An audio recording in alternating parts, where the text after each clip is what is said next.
नमस्कार, बहुत स्वागत है आपका। आप देख रहे हैं न्यूज स्टेट। मैं हूं आपके साथ समीका राठौर। यूपी विधानसभा की कार्यवाही जारी है। बता दें कि विजन डॉक्यूमेंट 2047 पर चर्चा हो रही है और पक्ष और विपक्ष में आरोप प्रत्यारोप का दौर जारी है।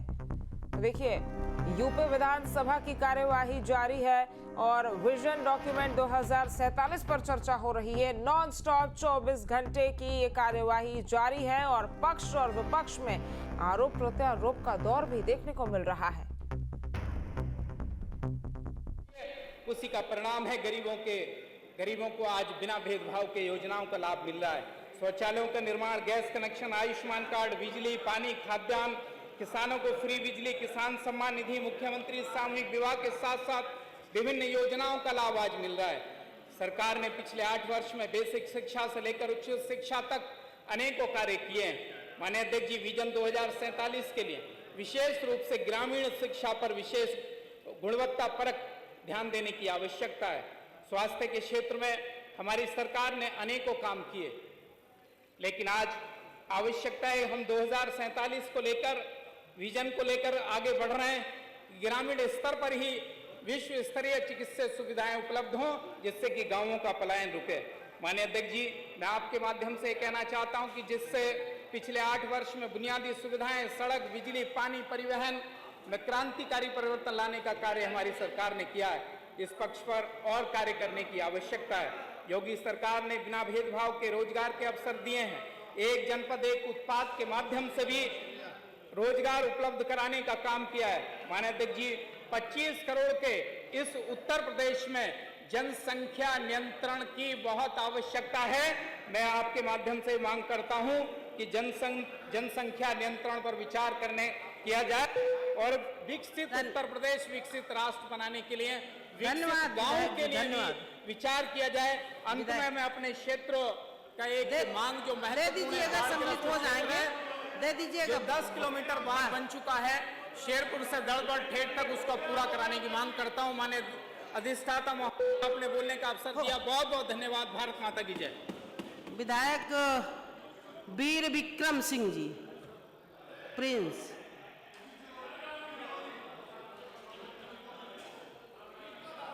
बहुत धन्यवाद माननीय अधिष्ठाता महोदय। विधायक प्रदीप चौधरी जी, धन्यवाद देना चाहता हूं कि आपने मुझे सदन में प्रधानमंत्री जी द्वारा 2047 तक भारत को विकसित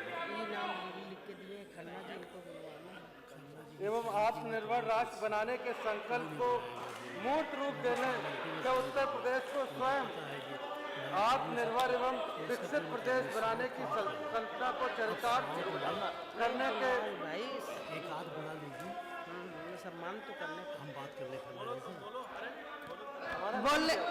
बोलने दीजिए। आप लोग बहुत बोलते हो तो फिर कहाँ चरितार्थ किया गया है। माननीय अधिष्ठाता महोदय, मैं आपको बताना चाहता हूं कि रोहिलखंड मंडल में सबसे पिछड़ी विधानसभा हमारी कटरा विधानसभा थी, मगर आपको बताना चाहता हूं 2017 के बाद हमारी विधानसभा में बहुत काम हुए हैं। आजकल आपने देखा होगा हमारे तराई क्षेत्र में बाढ़ का कहर है। मैं बताना चाहता हूं मुरादाबाद, रामपुर से होते हुए, बरेली होते हुए शाहजहांपुर तक हमारे यहाँ पर रामगंगा ठोकरें मारती हैं, बैगुल नदी ठोकरें मारती हैं, दोआबा नदी ठोकरें मारती हैं, मगर हमारी सरकार ने इतनी ज्यादा ठोकरें बनाने का काम किया। चाहे वो दहलिया गांव की ठोकर हो, चाहे वो परौर गांव की ठोकर हो, चाहे वो गुंडा हरबंसपुर की ठोकर हो, चाहे वो कुंडरिया की ठोकर हो, चाहे वो केसी नगला की ठोकर हो। मैं दृढ़ संकल्प के साथ कहना चाहता हूं कि आज हमारे क्षेत्र में लगभग सभी गांव सुरक्षित है। यह हमारे जल शक्ति मंत्री जी को मैं धन्यवाद देना चाहता हूं कि उन्होंने सबसे ज्यादा तटबंध हमारी विधानसभा क्षेत्र कटरा में स्वीकृत करने का काम किया है। माननीय अधिष्ठाता महोदय, 2017 से पहले मैं आपको बताना चाहता हूं, जब मैं पहली बार चुनाव जीतकर आया था तो मैं गांव खुदागंज क्षेत्र के गांव रामापुर उत्तरी में गया था, तो मुझसे कहा गया विधायक जी यह रोड बहुत टूटी हुई है, इसको बनवा दीजिए। तो मैंने विधानसभा में प्रश्न लगाया और मुझे ज्ञात हुआ कि उस रोड का निर्माण 2016 में ही हुआ था। तो मैंने गांव वालों को बताया कि आपकी रोड तो 2016 में बनी और 17 में टूट कैसे गई। तो पता लगा कि पूर्ववर्ती सरकार में पन्नी लगाकर फोटो खिंचाकर पेमेंट कर लिया गया था। ऐसा ऐसा ऐसा समाजवादी पार्टी की सरकार में हुआ है। मान्यवर, मैं आपको बताना चाहता हूं, हमारे क्षेत्र में सम्मिलित हो जाएंगे। सबसे ज्यादा अपहरण अगर होते थे तो हमारे क्षेत्र में पूर्ववर्ती सरकारों में होते थे। मगर आज की व्यवस्था, कानून व्यवस्था इतनी मजबूत की गई है, किसी की हिम्मत नहीं कोई गुंडा किसी पर आंख भी दिखा दे। तो आपको बताना चाहता हूं, हमारे क्षेत्र में कोई भी 2 लेन सड़क नहीं थी और हमारे कार्यकाल में, माननीय योगी जी के कार्यकाल में, चाहे फतेहगंज पूर्वी से लेकर नवादा मोड़ की सड़क हो, चाहे जयंतीपुर से लेकर खैरपुर से होते हुए चाहे तिलर तक की सड़क हो, उसको 2 लेन किया गया। उसके बाद हमारे यहाँ से कटरा से लेकर खुदागंज सड़क को भी 2 लेन किया गया। मान्यवर, 2047 तक अगर विकसित भारत बनना है तो मुझे लगता है कि जिस तरीके से पहले हम लोगों की वैदिक व्यवस्थाएं थी, हमारी वैदिक हम लोगों की संस्कृति थी, उसको पुनः लाना पड़ेगा। हम लोगों ने देखा, माननीय योगी आदित्यनाथ जी को देखा, हमारे यशस्वी मुख्यमंत्री जी को देखा, वो कहीं कोई कॉन्वेंट स्कूल में पढ़ने नहीं गए, कहीं उन्होंने शिक्षा विदेशों में प्राप्त नहीं की। मगर मैं बताना चाहता हूं कि आज उनके टक्कर का कोई नेता उत्तर प्रदेश में नहीं है। मैं बताना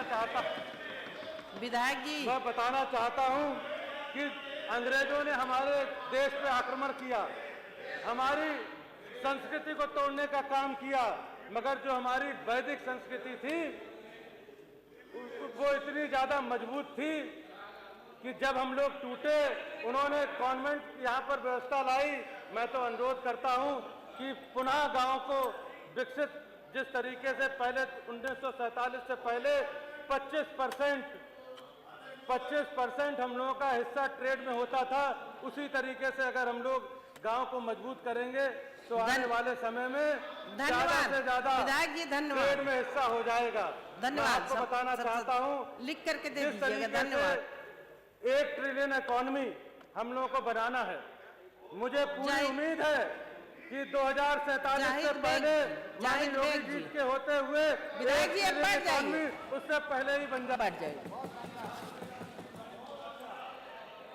जहाँ भक्ति है हर शब्द में, कथाओं में छुपे हैं दिव्य रहस्य और ज्योतिष देता है जीवन को दिशा। धर्म से जुड़ी हर बातों को जानने के लिए हमारे चैनल स्तुति को सब्सक्राइब करें।